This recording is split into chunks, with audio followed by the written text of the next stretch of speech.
손아시겠습니다. 하늘 수선으로 가볍게 받쳐들고 앞으로 3도 이동을 주겠습니다. 손을 내리고 잠시 기다리시겠습니다.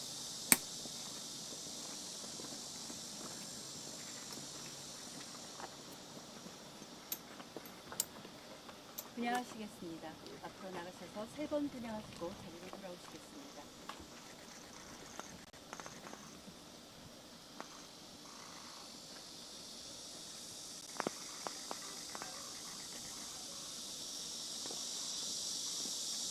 다 함께 참배드리겠습니다. 김대중 전 대통령 네 분께 대하여 경례.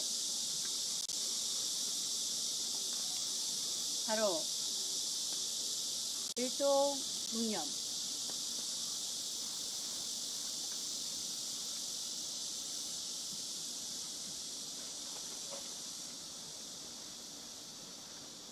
바로 이상 참배를 마치겠습니다.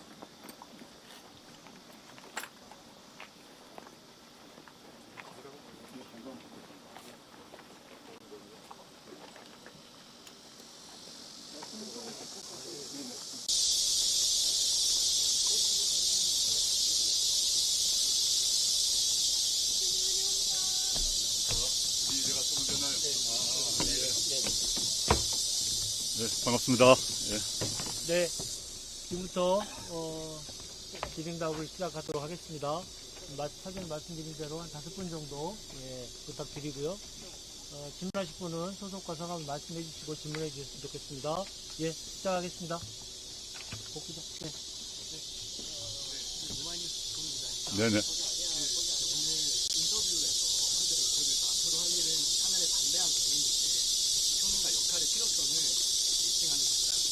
예. 앞으로 정치인으로서의 조국 대표 효능과 역할이 구체적으로 무엇이라고 생각하십니까?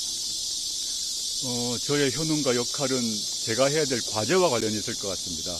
또 제 개인의 과제만이 아니라 현 시점에 대한민국이 이루어야 될 과제가 설정되어야 그 과제를 이루기 위한 저의 효능을 얘기할 수 있지 않겠습니까?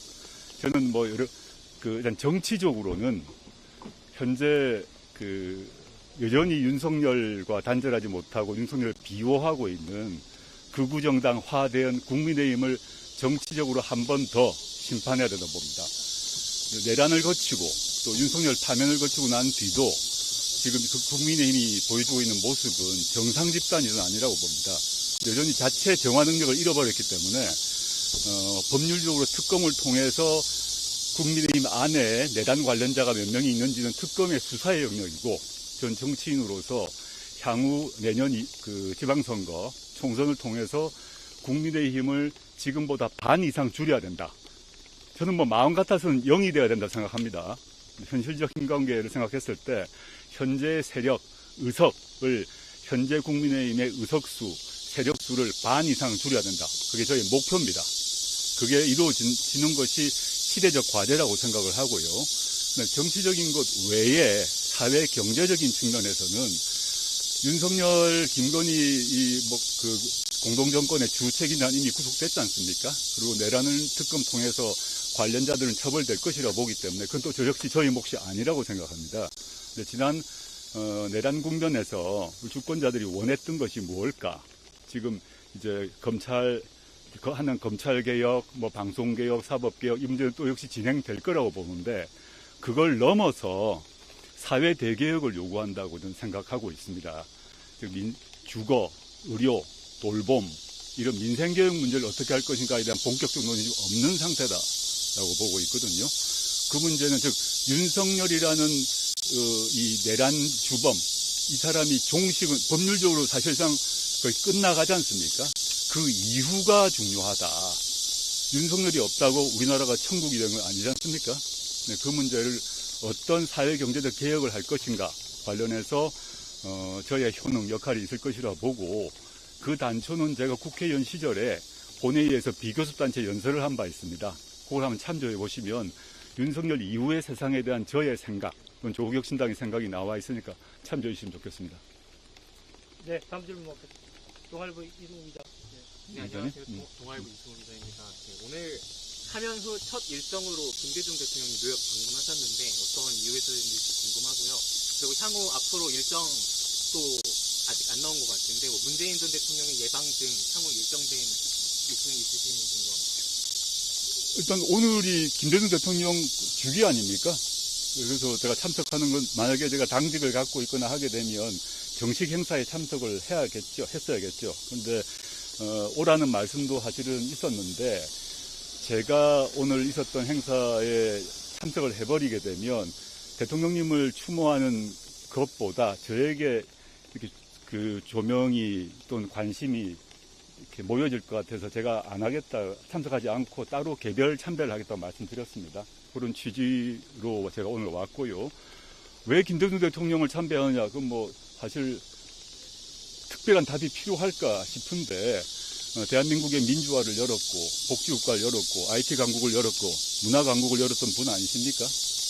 저의 마음속의 스승이기도 하고 정치적 의미에서 스승이기도 하시고 뭐 사적으로는 이번에 이제 8개월간 수감 생활 동안에 김대중 대통령님이 쓰셨던 책을 한 4권 정도 읽은 것 같습니다. 총 4권. 번역서까지 포함하면 김대중 대통령이 번역하셨던 만델라 다서전까지 포함하면 한 총 5권 읽은 것 같은데 다시 한번 그분의 생각과 고민을 되돌아 보았는데 이번 마침 오늘 행사를 맞이해서 참배를 한 것이고요. 두 번째 질문 관련해서는 이번 주말 일단 절차적으로 보게 되면 제가 아직 복당을 안 했습니다. 사인에 불과한데 복당 신청을 오늘 행사 이후에 오늘 그 서류를 만들어야 됩니다. 복당 신청 서류도 만들고 해야 되기 때문에 그런 것들을 오늘 밤 정도 하고 정식금 이제 복당 심사를 받게 됩니다.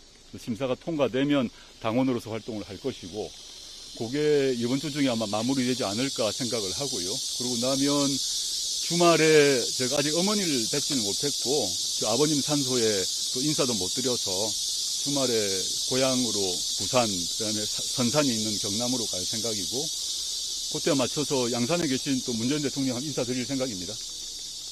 아직 상세한 일정은 확정이 안 되는데 나중에 아마 우리 윤 대변인 등이 공지하지 않을까 생각하고 있습니다.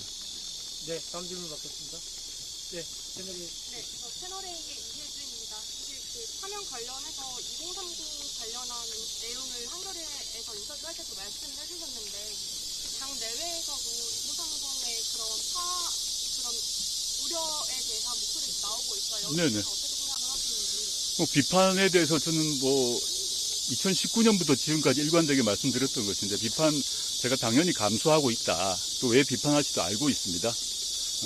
제가 해야 될 일은 그 비판 과거의 판결이나 수사에 대해서 하나하나 설명하는 것이 제 역할이 이미 아니다 생각합니다.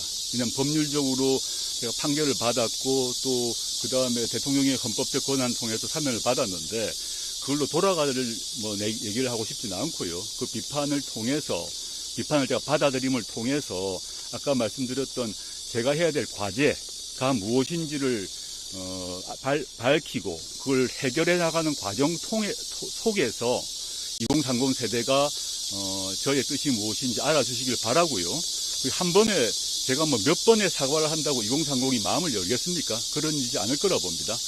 2030께서도 지난 총선 시기에 한 20몇 프로가 저희 당을 지지해 주셨는데 또 저를 싫어하는 분도 계시겠죠. 왜 싫어하는지 분석을 하고 또 제가 해야 될 역할이 뭔지를 해 나가다 보면 어느 순간 또 달라지지 않을까 생각하고 있습니다. 급하게 서두르지 않을 것입니다.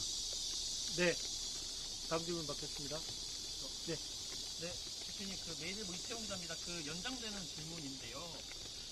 사실 공교롭게 대표님 사면이 결정된 이후에 대통령 지지율이 조금 하락하는 형국인데 여권 일각에서는 대표님 사면이 좀 대통령 국정 운영에 조금 부담을 드리는 거 아니냐 이런 지적도 나오거든요. 이에 관련해가지고 한 말씀 부탁드립니다. 제가 여론조사 전문가는 아닙니다만은 여론조사 전문가들이 쓴 글이나 말을 들어보게 되면 이번에 지지율 떨어진 게 관련해서 저의 사면도 영향이 있었겠죠. 한 n분의 1 정도의 영향이라고 저는 보입니다. 그 외에 여러 가지 다른 사건이 있지 않았습니까?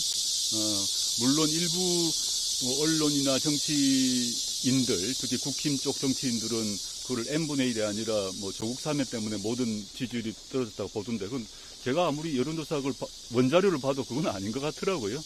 물론 저는 제가 일정한 기여를 했다면 그 점에 대해서는 제가 충분히 받아들이고 제가 앞으로 저희 활동을 통해서 입증을 하도록 하겠습니다.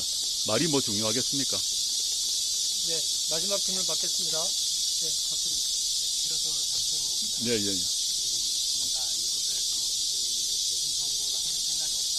네네.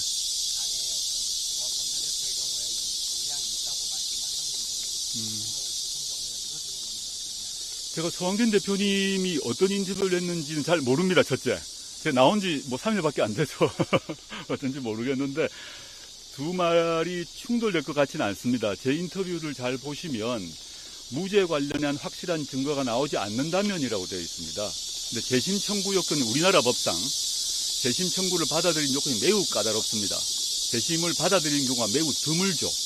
그러려면 확실한 증거와 증언이 나와야 되는데, 다행스럽게 최근에 대구 MBC에서 예컨대 그 문제의 동양대 표창장 관련해서 계속 단독을 내시던데, 그걸 제가 분석은 잘 못 해봤습니다. 그 보도만 봤는데, 그런 거라거나, 예를 들어서 표창장 관련 관계자들이 증언을 한다거나, 이런 경우는 재심이 될 것입니다. 근데 그 전까지는 청구를 하는 게 목표가 아니다라는 점 말씀드리고, 그리고 재심 청구에 제가 전력을 기울일 수는 없다고 생각합니다. 제가 해야 될 일은 재심을 청구하는 게 일이 아니라 지금 아까 말씀드렸던 과제를 실현하는 게 저의 일이지, 다시 2019년 돌아가서 물론 그 일이 중요한 증거나 증인이 나오면 그때 제가 새로운 변호인을 통해서 일을 맡기겠죠. 근데 지금 시점은 그건 아닌 것 같다고 보입니다. 네, 수고 많으셨습니다. 이것으로 질의응답을 마치도록 하겠습니다. 고맙습니다.